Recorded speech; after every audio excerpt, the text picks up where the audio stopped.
Alors, on parle toujours du match Sénégal-France comme match repère ci 2002 mais ce n'était que le début d'une belle performance ci mondial boobule ndax bu ñuy fàttaliku le 16 juin 2002 ci huitième de finale équipe nationale bu Sénégal dóor Suède foofu ca Japon 2-1 benn bi bokk na ci but en or bi Henri Camara marqué moom moo tax sax ba Sénégal qualifié ci quart de finale yi ci match boobu bu ngeen fàttaliku Pape Thiaw actuel sélectionneur de l'équipe nationale du Sénégal defoon lu am solo ci loolu moom la ñuy fàttaliku et puis d'autres événements 16 juin at ci wute ñu dellu si. 16 juin 1895 ci la ñu sosoon Afrique occidentale française mu nekk benn fédération boo xamante ni si réew ci mel ni Sénégal Côte d'Ivoire Dahomey Guinée française Mauritanie Niger Soudan français ñoo ci nekkoon. 16 juin atum 1954 moo nekkoon bés bi Serigne Mor Talla Fall nekkoon ñaareelu xalif général bu Baye Fall génnoon àddina par accident. 16 juin atum 1858 ci la ñu njëkk amal remaniement ministériel fii ci Sénégal naka noonu au conseil de gouvernement bi nag ministre yu ci mel na Jaraaf Diouf Ousmane Socé Diop Amadou Babacar Sarr dinañu uutu ca poste ministre yi ñii di Amadou Ly Léon Boissier Palon ak kii di Amadou Ba ñoom ñooñu nag dañoo tekki woon seen ndombo tànk. 16 juin 2024 moo nekkoon faatu colonel Mbaye Guèye moom nag moo njëkk nekk officier de police bu commandé woon GMI. 16 juin atum 2000 bés boobu nag ci la Pape Jean-Paul II nommé woon Monseigneur Théodore Adrien Sarr nekkoon évêque bu Kaolack mu nekk nag archevêque bu Ndakaaru ba tey ci bés bi waaye atum 1987 moo nekkoon faatu El Hadj Sidi Yaxya Kunta nekkoon ñeenteeli xalif général bu Ndiassane waaye coupe du monde de football bi nag moo tax tey ñuy waxtaanee diggante équipe bu Sénégal ak équipe bu France ndax nag 16 juin atum 2002 ca huitième de finale bu 17e coupe du monde de football équipe nationale bu Sénégal dina dóor équipe bu Suède ca Japon ñaari but ci benn victoire boobu nag dina tax ñu dem quart de finale suñu gaynde yi Sénégal nara daje ak France ba tey ñaar fukki at ak ñeent jàll na Pape Thiaw nag ba équipe bu Sénégal doon daje ak France atum 2002 moom nag ma nga toogoon ca banc moom avant centre la woon waaye nekkul woon titulaire atum 2002 waaye nag soxla woon nañu xam ndax jamono jooju daan nañu ko bàyyi xel bu baax ci biir gaynde yi ak it ndax it partenaire am yi mu daan àndal jamono jooju mës nañu xalaat ni Pape Thiaw dina mës a jiite équipe nationale. 2002 c'est moment yu mag la balaa may commencé di wax ci Pape Thiaw dañu ñaan yàlla na histoire répétée.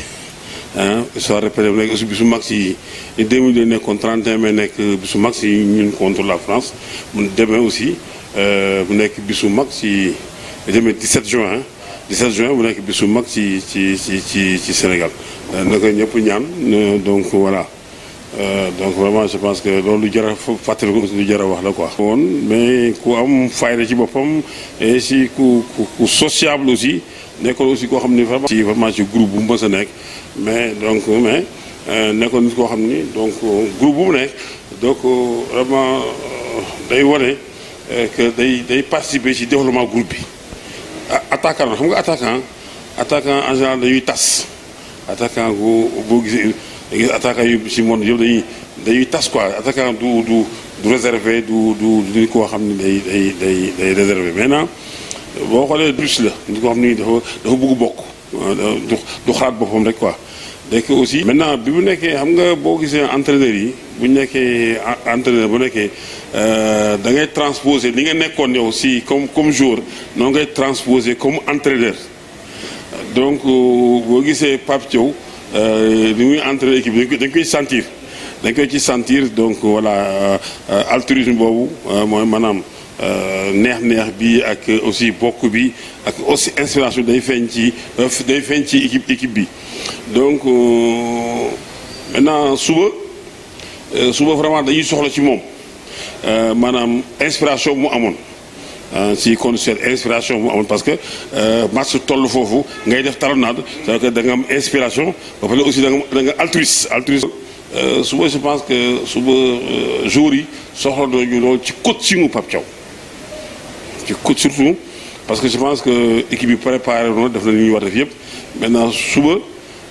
day sélectionné maanaam ñi war a xam na def na sélection maanaam 26 yi ba pare mais suba day sélection dafa defaat beneen sélection ñi war a démarrer match bi kooku beneen sélection la ci suba ak bu leen sélection la pare maanaam di leen coacher parce que suba dañuy soxla coaching boobu ci moom coaching mën na nekk coaching bu dal aussi mën na nekk coaching bu actif et que genre match yi comme suba contre la France équipe yu mag yooyu donc say joueurs dañ lay soxla non bettuma parce que quand même Pape Thiaw c'est ku intelligent la ku dal la aussi mais ku intelligent la et puis Pape day nëbb jeu Pape dafa nekk koo xam ni donc li ñuy wax naan il cache son jeu doo xam mu ko fu mu jëm waaw ça et ça c'est soo lu am importance moo tax bu nekkee entraîneur ñu bari la jaaxal na donc moo tax aussi donc moo tax ak Pape Thiaw on sait jamais où on va xam nga Pape Thiaw bu nekk entraîneur dafa jaaxal ñu bari te yàlla ñu mu gañ a kaan aussi mu surprendre ñu bari donc loolu mu surprendre mën na am aussi coupe du monde bi yàlla na nekk mu surprise bu rëy ci moom ak ci Sénégal. oh Pape Cheikh Mbodj ñàkkul fayda de ñàkkul fayda xam na fi mu jëm il sait se faire respecter Pape Thiaw saa yu war a respecter boppam da koy respecté wu donc du nit koo xam ni no contrairement ni yaakaar non nit ku joxe cër la.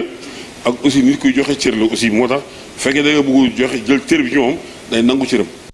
merci beaucoup Amara Traoré bokkoon ci génération 2002 ñuy jégalu bu baax ci erreur boobu dugg 16 juin 2002 la au lieu de 16 juin 1987 alors Alaaji Malick ñuy fàttaliku match boobu ak rôle bi Pape Thiaw amoon ci but en or bi Henri Camara dugal taxoon ba ñu gagné qualifié quart de finale que ça soit ci biir tanière bi peut-être loolu sax ce sera un peu plus compliqué à dire ndax Amara ñëw na ci tuuti mais à l'extérieur est-ce que 24 ans après doon nañ imaginer quand même Pape Thiaw ñëw nekk sélectionneur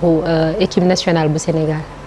non. La réponse est tout de suite non. parce que ñu bëri xalaatuñu woon ne Pape Thiaw après l'Odyssée de 2002 doon na nekk entraîneur mais bon c'est quelqu'un bu nga xam ne on l'a connu grâce au football. carrière am yëpp mu def ko ci équipe nationale ak également à l'extérieur nekk un joueur bu nga xam ne dafa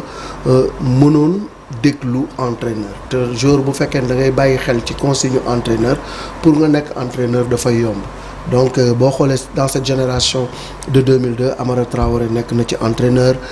Omar Daf nekk na ci entraîneur Habib Beye nekk na ci entraîneur moom Pape Thiaw nekk na ci entraîneur Aliou Cissé nekk na ci entraîneur donc ça veut dire que ñoom ñëpp ils ont été inspiré par Bruno Metsu boo déggee sax Pape Thiaw muy wax mi ngi wax ne moom mi nga xam ne dafa dund 2002 ak discours ba nga xam ne moom la leen Bruno Metsu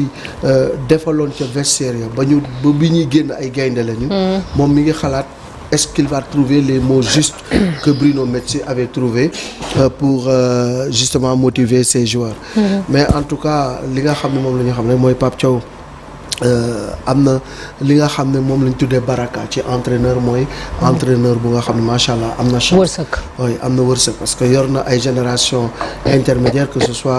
CHAN et cetera mu am ci ay résultats biñ koy jox équipe nationale bi ñu bëri ñi ngi doon am doute ci ne ndax mën na ko wala mënu ko mais au vu des résultats ba jël Coupe d'Afrique des Nations ak résultats probants yi mu def ça veut dire que Pape Thiaw est un bon entraîneur un bon meneur d'hommes mais aussi il a osé te lu nga xam ne c'est pas quelqu'un qui est figé en fait parce que tey boo xoolee équipe nationale ni mu mel ubbeekoom moom moo tax équipe nationale bi dem ba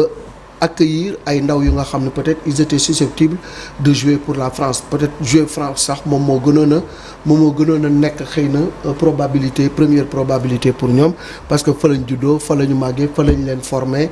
culture boobu la ñu xam mais Pape Thiaw a su les convaincre il a su rendre l'équipe nationale attrayante ba tey xale yooyu def des choix forts à des moments yi nga xam ne c'est pas évident parce que joueurs yu ci bëri dañuy dem ba benn moment ñu def choix par défaut xam ne mënatuñoo dem équipe de France ñu soog a jël une équipe africaine soog koo choisir mais à 18 ans à 20 ans à 22 ans à 23 ans à 24 ans que des joueurs au summum de leur art choisissent de jouer pour le Sénégal c'est que gis nañu ni il y a un projet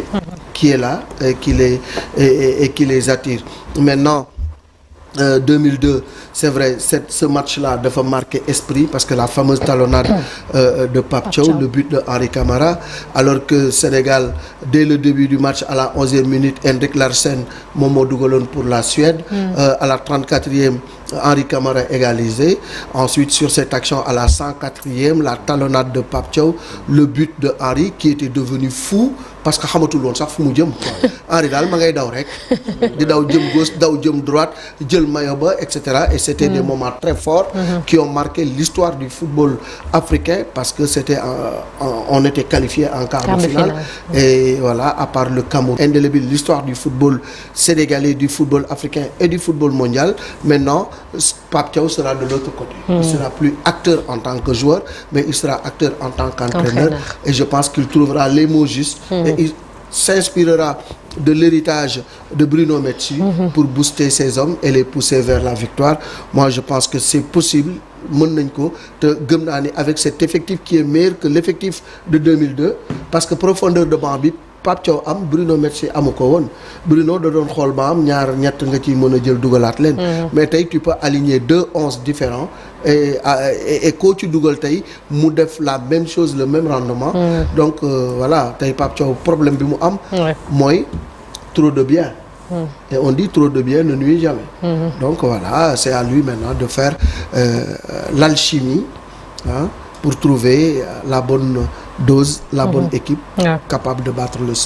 la France. Et je pense que Pape Thiaw gëm naa ko wóolu naa ko. Inch'Allah nañu ko ñaanal rek. Inch'Allah merci beaucoup merci El Hadji Malick alors tout de suite dañuy jàll ci benn document tey ci matinal bi.